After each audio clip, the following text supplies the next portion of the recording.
I want to talk to you about reverse parking, or as it's also called, reverse bay parking, stall parking, or 90-degree reverse parking. But all it really is backing into a parking space. So to start with, find an empty section of a parking lot to practice in. Then start driving slowly down a row of spots and pick out one ahead to back into. As you're driving, leave at least 3 feet or about a meter between the side of your vehicle and the front of the parking spots on the side you're going to park in. I would say more like even 5 feet if the spacing allows it. I'm going to park in one on the right side, so I'm going to put my right turn signal on to get other drivers' attention and let them know what I'm about to do. Slow down to a crawl as you get close to the spot you picked. That's the spot I'm going to back into. It's marked on either side, and right next to it, those cones mark the spot where someone else might be parked on that side of me. The cones are good to have to practice with, but you don't have to buy cones. You can just get some cardboard boxes and set those on the ground so you'll know where the edges of the parking spot are. And if you back into them while you're practicing, no harm done. And you just know you need to pick a different starting point the next time. What you're going to do now is line a part of your vehicle up with an outside reference point. You're looking for the reference point where you will start your backing from. I'll show you where that reference point is for this car, and that will help you find where that point is for your vehicle. Because the point from which you start your backing can vary slightly depending on the size and the turning radius of your vehicle.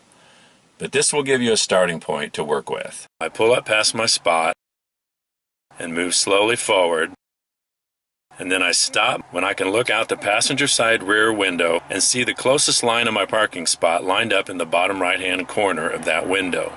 From the outside, this is what the position of my vehicle looks like in relation to the spot I want to park in. This is the second spot away from my spot where I'm going to park. You can see that my front wheels are pretty close to the second line of that spot, and the second line of that spot roughly intersects where my steering wheel is.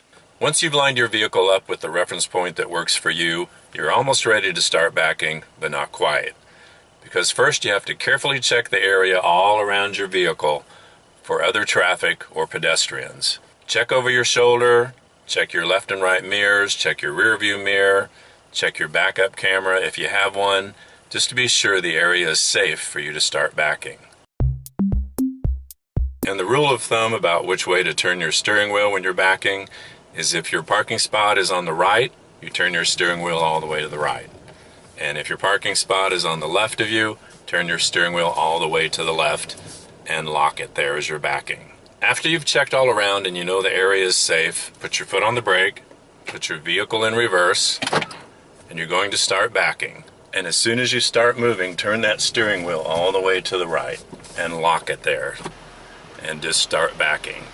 Back up slowly and keep checking around you as you back. Got my wheel cranked all the way to the right. I'm holding it there. And I'm backing in between the cones into my parking spot. Continue backing and the rear end of your vehicle will swing around into the parking spot. As you're backing into the stall, the front of your vehicle will start to straighten out. And when it looks like it's starting to point straight ahead, turn the steering wheel back to center so you're backing straight into the spot. You can kind of judge that by looking straight ahead at another stall that's lined up with yours and going by those lines. And if the parking spot is on your left, you'll need to find a reference point for that too. In my car, when I'm in the driver's seat looking left, I look like I'm just about centered in that second spot past my parking spot. Then I can turn my wheel all the way to the left and start backing. I did this with a smaller vehicle too, and found that the reference points for it were slightly different than for my vehicle. They were close, but not quite the same. That's the point of practice. But what do your reference points look like when there are other cars parked in the spots next to yours? If the spot you're going to back into is on your left, your reference point really remains the same. You can see well enough out of your left side window that you can line up with the middle of the second spot after yours.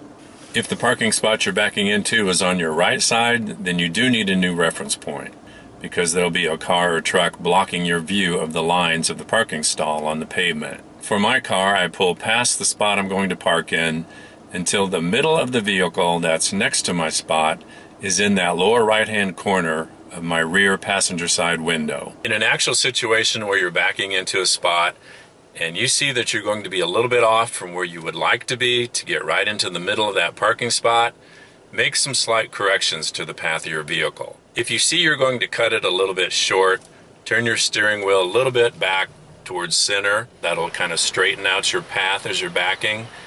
And as you make that correction for a few feet, then turn it back to the right again to continue your backing turn.